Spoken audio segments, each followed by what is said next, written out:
नमस्कार, मैं हूं माया। आज आप अमर उजाला के इस मंच से जानेंगे एक ऐसे कलाकार के बारे में जिनकी खुद की अपनी कहानी, अपनी लाइफ स्टोरी किसी फिल्मी स्टोरी से कम नहीं है। जिन्होंने अपनी शुरुआत की एक छोटे से शहर से, छोटे से गांव से, और वहां उन्होंने सपने देखे रंगमंच पर आने के लिए। और उस रंगमंच के ही साथ साथ उन्होंने कैसे जीवन के रंगमंच को रंगीन किया, कैसे इसको संजोया, आज हम उन्हीं से बात करेंगे। हम बात कर रहे हैं एनएसडी के डायरेक्टर श्री चितरंजन त्रिपाठी जी से। तो आप बताइए कि चितरंजन त्रिपाठी की जो जर्नी है, जो यात्रा है, उसके बारे में आप क्या कहना चाहते हैं? आप अपने आप को कहाँ देख रहे हैं अभी इस समय? ये तो यात्रा है और परमात्मा का आदेश है। जो आदेश मिलता है आप वहीं खड़े पाए जाते हैं। अगर आदेश मिलता है कि आप झोपड़पट्टी में पाए जाएंगे, आप झोपड़पट्टी में पाए जाएंगे। आदेश होता है कि आप सड़क पे पाए जाएंगे, सड़क पे पाए जाएंगे। ये तो परमात्मा का आदेश है और उसी हिसाब से सब कुछ चल रहा है। कोई सपना ना था कि आपसे मिलना है, ना कोई सपना था कि यहाँ बैठना है। ये बस यात्रा है, पड़ाव है, निर्देश है। सबसे बड़ा निर्देशक, सबसे बड़ा डायरेक्टर वो परमात्मा है। वो जो कहता है हम वही करते हैं। मैं भी वही कर रहा हूँ। जिस तरह से आपने वो शेप दिया, उसको, उसके पीछे क्या इंस्पिरेशन रही? क्या आपने सोचा और क्या चीज़ें अपने आप वैसे ही होती गई? देखिए, पेशेंस की बात तब होती है जब कोई इंसान कुछ पाना चाहता है कि मुझे ये हासिल करना है, मुझे ये पाना है। फिर वो नापता है कि जल्दी पाना है। इतना समय भी, वो समय सीमा भी तय करके चलता है अपनी लक्ष्य की ओर। जब आपके पास कोई लक्ष्य नहीं है तो फिर धैर्य की बात ही कहाँ। कोई लक्ष्य नहीं है। यही करना चाह रहे थे कि भाई ये नाच गाना चले, थोड़ा अभिनय चले, बस यही चले। इतना भर लक्ष्य था जो परमात्मा ने कब से पूरा कर दिया जब मैं ड्रामा स्कूल में दाखिला लिया। तो उसके बाद तो ये तो जर्नी है, ये जर्नी है। मेरा कोई पर्टिकुलर एम कभी था नहीं। तो जो भी मिलता गया ये बोनस है और बहुत कृपा। कोई लक्ष्य नहीं था, इसलिए पेशेंस, धैर्य, इसका सवाल ही नहीं उठता। और आगे भी कोई लक्ष्य नहीं है। आगे यही है कि हम चलते जाएं और हम अपने आप को हर दिन रेलिवेंट पाएं कि अगर मैं रंग कर्म कर रहा हूं बतौर निर्देशक या अभिनेता, तो मैं रेलिवेंट हूं कि नहीं, वो मैं अक्सर खुद को टटोलूं, नापूं। खुद के कसौटी में मैं खरा पाऊँ अपने आप को। शायद ये कह सकते हैं कि यही एक लक्ष्य है। बाकी वो बनना, ये बनना, वो खरीदना, वहाँ बैठना कोई, वो तो। जब आपकी घर से यात्रा, कहीं ना कहीं एक पड़ाव होता है जहाँ लगता है कि घर में मुझे ये करना है। एक बीच तो कहीं परिवार या कहीं आसपास मित्रों से, घर से, तो वो कब हुआ, किस तरह से आपको अपना पहचाना कैसे कि मुझे यही करना है? वो फर्स्ट डे या मोमेंट क्या था? ये एक मस्ती की बात थी। जैसे पिताजी कहते हैं, बचपन में मैं रेडियो सुन के हूबहू ऐसा गा लेता था, बहुत कम उम्र में, 3.5-4 साल की उम्र में। तो रेडियो में उन दिनों उड़ीसा में गीति नाटक, मतलब म्यूज़िकल प्लेस के कुछ एपिसोडिक प्लेस होते थे। और तब तो ऑल इंडिया रेडियो ही सबसे बड़ा माध्यम था। तो मैं जब गाने सुनता था तो मैं ऐसे गाने की कोशिश करता था, कुछ हद तक सफल भी होता था। तो पिताजी ने मुझे बहुत प्रोत्साहित किया। और फिर आस पड़ोस के लोगों ने, स्कूल जाते हुए छोटा बच्चा था तब भी मुझे याद है, कोई पकड़ लेता था, कह रहे पंडित जी गाना गाते हो, कुछ सुना दो। इनहिबिशन नहीं होता था, कुछ सुना देते थे। तो वो शायद अच्छा लग गया कि मैं जो कर रहा हूँ उसमें लोगों को मज़ा आ रहा है। वो मज़ा देने की मज़ा जब मैंने ले लिया तो वो दिमाग में कहीं बैठ गया कि यही करना है कि लोगों को मज़े देने हैं। रस निष्पत्ति जिसे नाट्यशास्त्र में, हाँ, लोगों को मज़ा, हाँ, लोगों को मज़ा देना है और वो मज़ा देते हुए मज़ा लेना है। तो शायद ऐसे कुछ रहा होगा। फिर यात्रा देखते थे उन दिनों, रात भर यात्रा होता था। पाला, मेरे पिताश्री पाला गाते थे। पाला एक फोक फॉर्म है, म्यूज़िकल थिएटर फॉर्म है। तो उसमें वो मेन सिंगर होते थे। तो पाला देखना, पाला सुनना, फिर पिताजी से प्रभावित होना, क्योंकि पिताजी ने पहले संगीत सिखाया और प्रोत्साहन बहुत मिला उनसे। और साथ में वहाँ के जो एक क्लब होता था, वहाँ पर बड़े बड़े लोग जो थे, जो मुझसे उम्र में काफ़ी बड़े थे, कोई कॉलेज का लेक्चरर, कोई बैंक का ऑफिसर, वो सब मिलके कभी नाटक करते थे साल में एक बार। तो वो सब देखना, और साथ में हमारे टाउन में, क्योंकि मैं जिस शहर से आता हूँ वो एक बंदरगाह होता था, पोर्ट सिटी, जो कि 60s में बंद हो गया।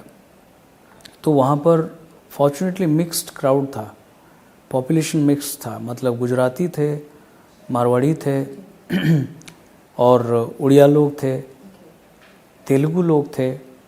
तो इस तरह से काफ़ी एक अलग तरह का माहौल था वहाँ। तो तरह तरह के लोगों को देखना, उनको सुनना, और एक सिनेमा हॉल होता था। तो cinema hall also became my teacher, cinema hall also became my source of inspiration, जहाँ पे हम जाके सिनेमा देखते थे। और शोले फिल्म देखने के बाद अचानक लगा कि भाई ये कुछ अलग है, और अगर वो जो दिख रहा है वहाँ अगर हम आएंगे तो लोगों को और मज़ा आएगा। ऐसे ही चलता रहा। फिर धीरे धीरे कॉलेज में आए, नाटक करने लगे, बेस्ट एक्टर हो गए। रेवेंशा कॉलेज एक आज के डेट में यूनिवर्सिटी हो गया है, बहुत famous college.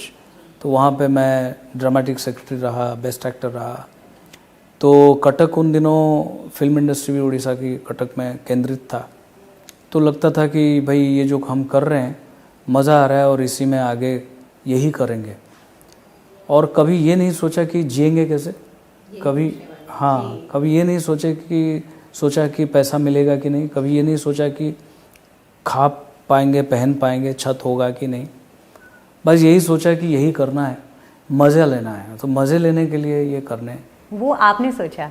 But when you plan to settle down your family, आप शादी करते हैं और फैमिली आगे बढ़ती है, तो जब वो फर्स्ट प्लान होता है तो उससे पहले लड़की वाले आप you go for the love और अरेंज मैरिज, दोनों में एक क्वेश्चन तो होता है कि आप क्या कमाते हैं। क्योंकि मैं कथक आर्टिस्ट हूँ, मैं तो बीइंग अ गर्ल मैंने बहुत फेस किया।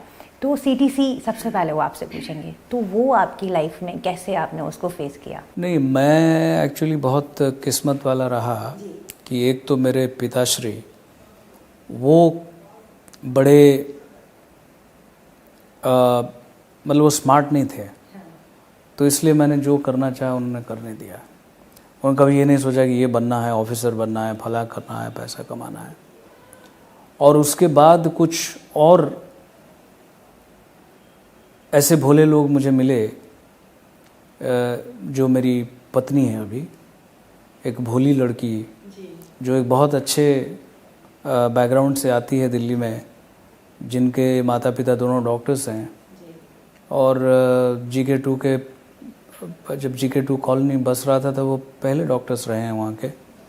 तो वहाँ से आते हुए भी मेरे में उन्होंने पता नहीं क्या देखा, तो उनको मैं अच्छा लग गया। और उनसे 4 कदम आगे उनके माता पिता थे। जब उन्होंने उनसे कहा तो उन्होंने कहा कोई बात नहीं, बहुत अच्छी बात है, आपको लगता है आपको उनके साथ रह के आपको जीवन में शांति मिलेगी और जीवन जी लोगे? बोले हाँ। फिर मेरी पत्नी ने कहा बट पैसा नहीं है। ये उन दिनों हम NSD रेपेटरी में काम करते थे, 12,000 रुपये तनख्वाह मिलता था। तो उन्होंने कहा पैसे से क्या होता है, आप अगर श्योर हो कि ये वही व्यक्ति है जिसके साथ आप ज़िंदगी जी लोगे तो हमारे लिए कोई प्रॉब्लम नहीं है। तो ऐसे सब भोले लोग मिले। स्मार्ट लोग मिलते तो ये सवाल करते कि तुम क्या करते हो, कितना कमाते हो। इस भोले लोग मिले। एक तो पिता के रूप में एक बहुत भोले किस्म के इंसान मिले, जब जिस वक्त जो करना चाह करो। उसके बाद ये पत्नी के रूप में एक ऐसी लड़की मिली जिसने कभी ये जो मंडेन लाइफ की जो चीज़ें हैं उसके ऊपर सोचा ही नहीं।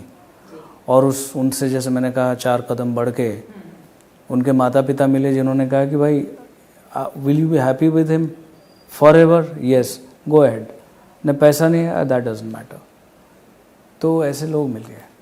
तो मुझे वो झेलना नहीं पड़ा कि तुम क्या करते हो, इंटरव्यू नहीं देनी पड़ी। इससे उससे पहले की मेहनत बहुत है आपकी अभी। मेहनत तो अभी भी है। उससे पहले एक मेहनत होती है जहाँ अभी एक रिकॉग्नाइज कर रहे हैं लोग, तो उससे मोटिवेशन आता है। एक मेहनत होती है जब कंटिन्यूसली कर रहे हैं, परसिस्टेंस। मोटिवेशन मुझे तो शुरू से था। मुझे था कि मुझे काम नहीं मिले तो मैं दुखी होता हूँ जी। मुझे लगता है भाई रेलिवेंस खत्म हो गया क्या हम में वो हुनर नहीं है क्या? कोई पूछ नहीं रहा है। और जब काम मिलता है तब पूंह खिसक जाती है कि भाई ये होगा कैसे, कि हम कर भी पाएंगे, हम इसके लायक हैं या ऐसा ही है, कैसे होगा?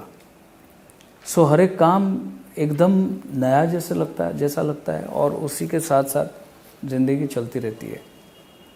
तो परिवार के लोग अगर साथ में होते हैं तभी आप कुछ कर पाते हो। कहते ना, एक जगह अगर आप बांध अगर बनाते हैं तो उसके लिए मिट्टी चाहिए, तो मिट्टी के लिए कहीं गड्ढा खोदना पड़ता है। तो उसी ज़मीन में कहीं अगर आप ऊपर ऊंचा कुछ कर रहे हैं तो वहीं पर कहीं गड्ढा खोदते हैं। तो परिवार के लोग शायद अपने बिना कहे वो सब सैक्रिफाइस करते हैं, जिसकी वजह से आप थोड़ा आप अपना सपना जो आप सपना इन द सेंस आप अगर चाह रहे हैं कि यही करना चाह रहे हैं तो कुछ होता है। बेसिकली जो परफॉर्मिंग आर्ट्स हैं उनको लेके सोचा जाता है कि ये बहुत ज़्यादा, इसमें बहुत ज़्यादा जॉब्स नहीं हैं। आप लोगों ने एक सर्वे करवाया था, तो उस सर्वे के किस तरह से आपको लगा कि यहाँ के स्टूडेंट्स कहाँ तक? हमें लगभग 90 मैं अगर सही मुझे याद आ रही है तो 90% से अधिक, शायद 94 पॉइंट समथिंग परसेंटेज के लोगों को हम जॉब, कोई ना कोई जॉब करते हुए पाए, जिसमें पे रोल में शायद मोर देन 60% लोग थे पे रोल वाला जॉब जो करते हैं। बाकी कोई स्टार बन गया, कोई सुपरस्टार बन गया, कोई डायरेक्टर फिल्म का बन गया, कोई राइटर फिल्म का बन गया, एट्सेट्रा एट्सेट्रा।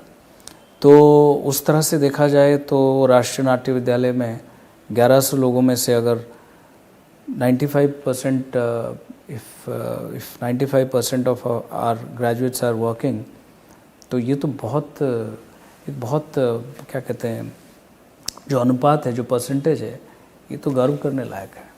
तो ये कह देना कि इस फील्ड में जो आएगा उसको काम नहीं मिलेगा, काम मिलेगा। आप जब काम छोड़ते हैं, आप जानबूझ के छोड़ते हैं, काम मिलता है।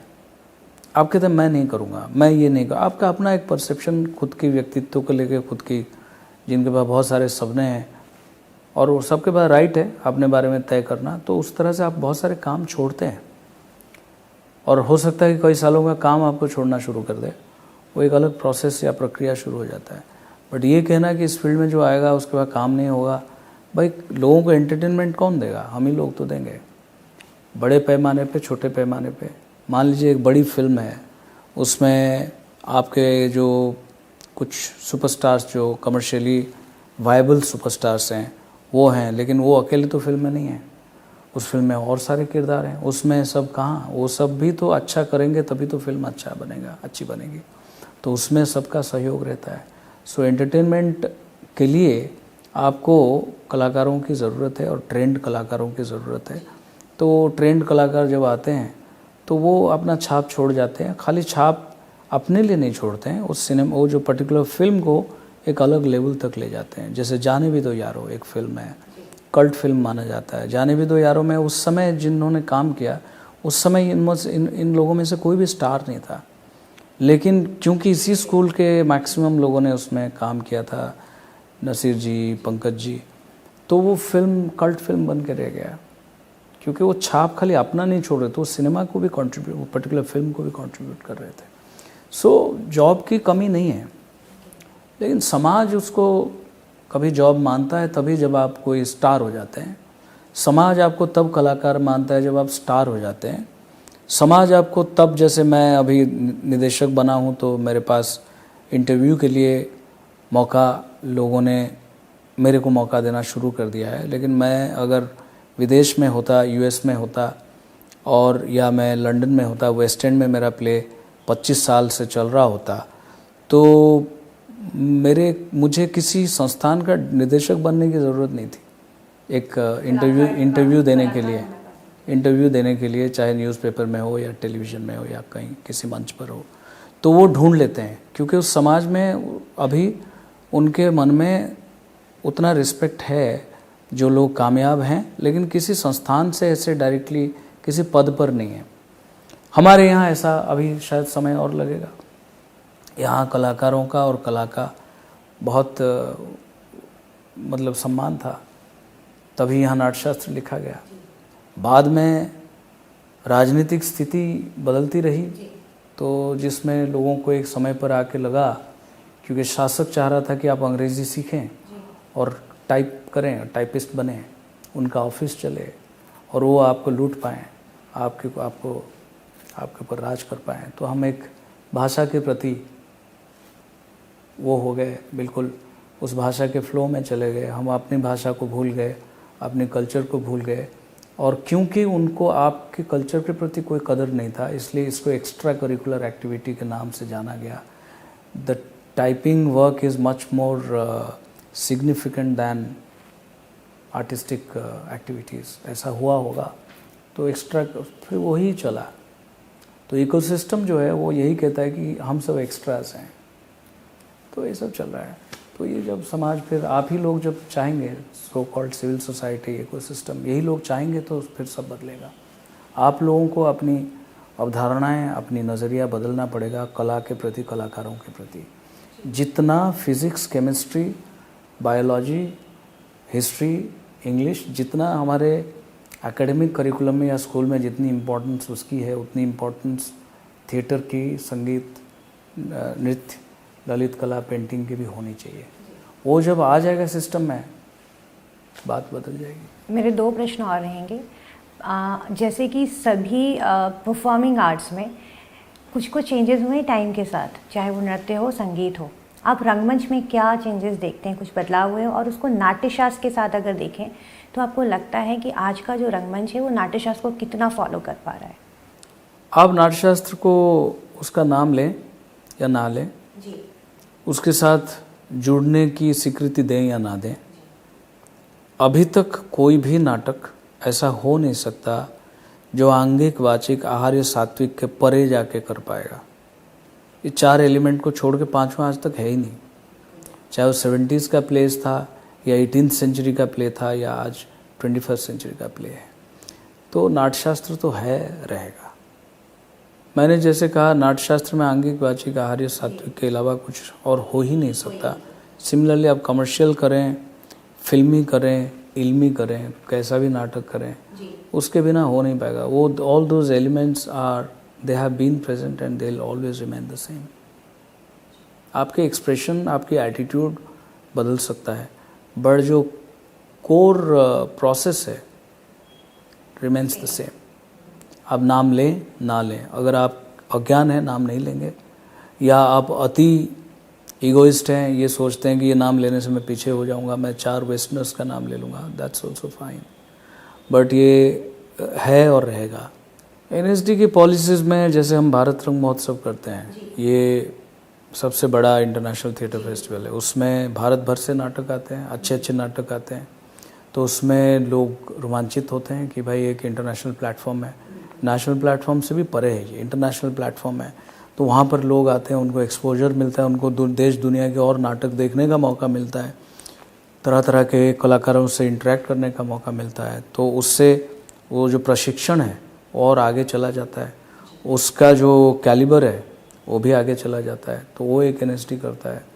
दूसरा, समय समय पर NSD अलग अलग जगह पे प्रशिक्षण शिविर, जिसको हम वर्कशॉप बोलते हैं, थिएटर वर्कशॉप करता है। उसमें भी जो किसी एरिया में जो लोग नाटक कर रहे हैं, वो लोग भी बहुत उत्साह के साथ आते हैं और हमारे साथ सम्मिलित होकर सीखने की कोशिश करते हैं, और बहुत सारी चीज़ों का आदान प्रदान होता है और उससे भी वो बेनिफिटेड होते हैं।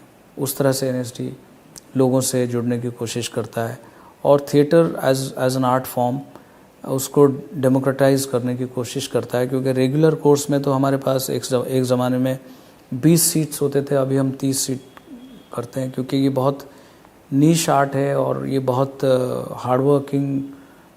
हार्डवर्क वाला आर्ट है और ये बहुत पर्सनल अटेंशन वाला आर्ट है। तो अगर हम इसको हिस्ट्री की क्लास की तरह 100 लोग बिठा देंगे तो बात नहीं बनेगी. Then it should be called a course in theatre studies, जिसमें हम थियोरेटिकल पर्सपेक्टिव के बारे में बात करें. और क्योंकि एनएसडी का मेन फोकस जो है वो हमेशा से प्रैक्टिस पे रहा है.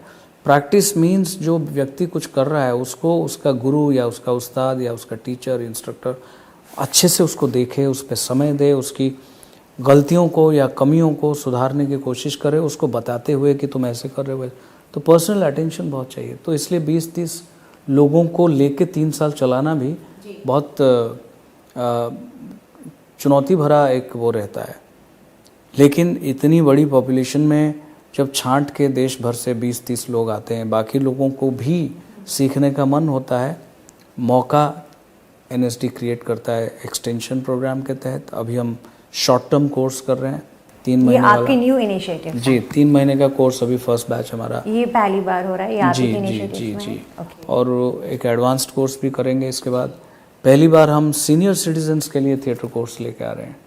अगर उनके पास समय है, इंटरेस्ट है. क्या एज और कैसे क्या? Senior citizens 60+. 60+. और वीकेंड कोर्स हम लेके आ रहे हैं वर्किंग प्रोफेशनल्स के लिए, so that it should B democratised. और थिएटर केवल हमको लगता है कि एक्टिंग है, या थिएटर क्योंकि बॉलीवुड में हमारे लोग जाते हैं तो लोगों को लगता है कि एक्टिंग है. थिएटर केवल एक्टिंग नहीं है. थिएटर आपको एक मानसिक शांति भी देती है, और थिएटर एक आपके मानस की शुद्धिकरण के लिए भी काम करता है. It has multi layered functions. It is there for your personality development as well. तो उस तरह से जब हम डेमोक्रेटाइज कर रहे हैं, हम खाली एम ये नहीं कर रहे हैं कि एक्टर्स निकलें या आर्टिस्ट हैं. हम एम ये भी कर रहे हैं कि लोग जीवन को और सहजता से, सरलता से समझने की कोशिश करें. आर्ट ऑफ लिविंग तो ब्रांड हमारा नहीं है, but it is an artistic way of living your life. So artistic way of understanding life and practicing that understanding. Yeah. Thank you sir. Thanks a lot sir. आपने इतना time दिया. Thank you. अगर आप ये video YouTube पर देख रहे हैं तो हमारे चैनल को सब्सक्राइब कर बेल आइकन दबाएं, और Facebook पर देख रहे हैं तो हमारे पेज को लाइक करें. 8 मिलियन+ सब्सक्राइबर, आपके इस भरोसे के लिए बहुत धन्यवाद.